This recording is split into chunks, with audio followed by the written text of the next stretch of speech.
G'day, my name's Lang. I work for the North Central Catchment Management Authority as a Catchment Restoration Officer. We're here on Kangaroo Creek today, which forms part of our Healthy Coliban Catchment project. And so the main aim of the Healthy Coliban project is to protect these waterways, to improve the water quality flowing into those reservoirs, and to act as a bit of a biodiversity corridor for other animals and plants. The creek that we're standing on is Kangaroo Creek. It flows directly into Malmesbury Reservoir. It's a really important catchment for drinking water because the water that comes out of those reservoirs goes to about 130,000 people downstream into Bendigo.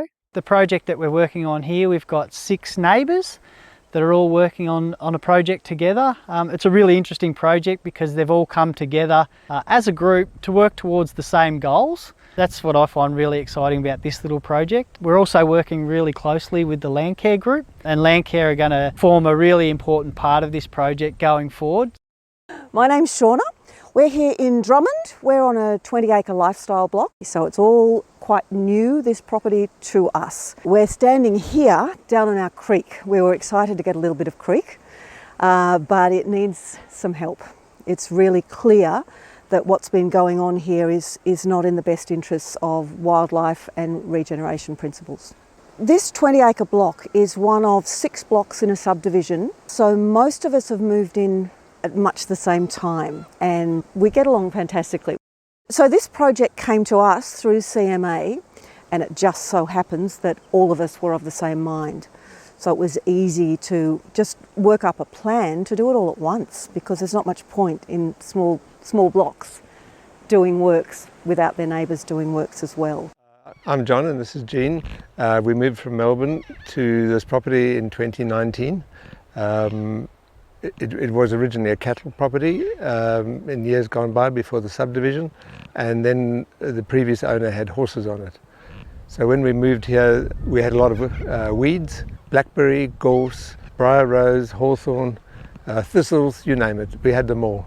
So our first task was to try and eliminate those. So we have started eliminating that, cutting it back, but our big challenge of course are the hawthorn trees, which are so big. We're at the bottom of the creek. It comes down the hill. We have probably about 500 meters of creek, which runs into a dam behind us here, and then through this marsh area here and down into Kangaroo Creek. So when we first came, of course, being city people, we had a lot to learn about the area and the nature of plants and animals around. So we joined Malmesbury Landcare Group, and that's been really helpful to us. We've had a lot of advice from them, and we've learned a lot through them.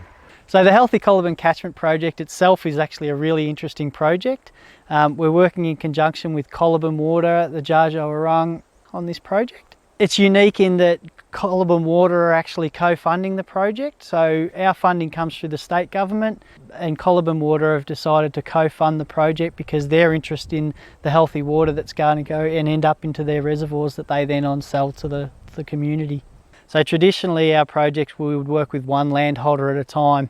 So the engagement process here has been a little bit different. We've had to pull all of our resources together and pull all the people together so that they're going on the same journey at the same time. I think they're going to be able to go through that process together and help each other along the way. Lang from CMA came with us and pointed out what could be done, what was going on, and just demonstrated to us how much the crack willows were choking the flow and how canny they are at reproducing themselves. Any of the macrophytes that grow in the creek are there to filter the water out. So with the willow cover, there's none of that in the creek. So the water that's actually coming through the creek isn't being filtered out at all. CMA support has been great, and advice and the assistance in removing the big trees, which I'm unable to do because obviously you need to stem inject them and you need machinery to remove it, and for individuals that's a big task. And then secondly, the provision of chemicals to help control the ongoing growth is also financial help, so thanks. While there's a lot of wildlife in them, and that's been my major concern, that we'll lose wildlife habitat, what CMA has been fantastic about is that we're not going to moonscape it. We're going to take out the tops of the crack willows after they've been poisoned, leaving those roots in the ground to hold the banks of the creek together so that they will slowly decompose over time.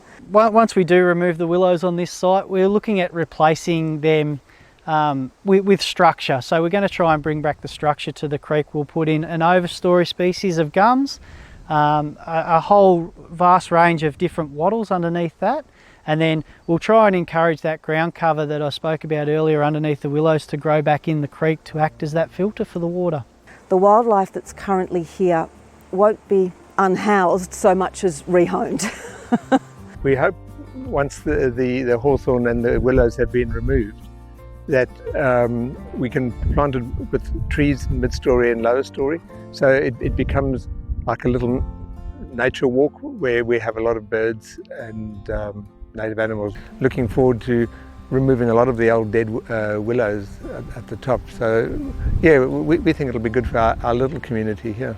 And because the water will flow more during the year, I don't know, I'm hoping for that platypus sighting.